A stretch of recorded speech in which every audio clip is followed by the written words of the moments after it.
Animals talaga tong si Marcoleta.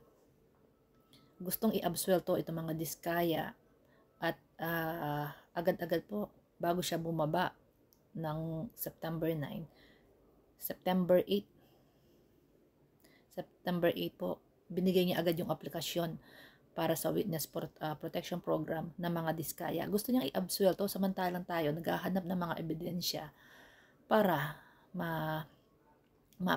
mapanagot po itong mga tao na ito. Siya naman, busy siya kung paano i-absuelto itong mga diskaya na ito. Ang kapal na mukha, no? Buti na lang talaga napalitan po ang Senate President at ang Blue Ribbon Committee Chair. Kung hindi, Diyos ko po, patawarin. Gagawin pang state witness. So it means may immunity. So hindi mapapanagot itong mga tao na to, itong mag-asawa na ito. Grabe, no? Grabe itong si Marcoleta. K9 na K9 ang dating.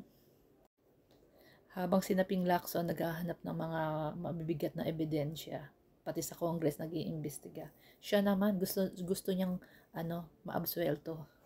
Kaya agad-agad in-apply niya ng Witness Protection Program. Buti na lang hindi pinirmahan.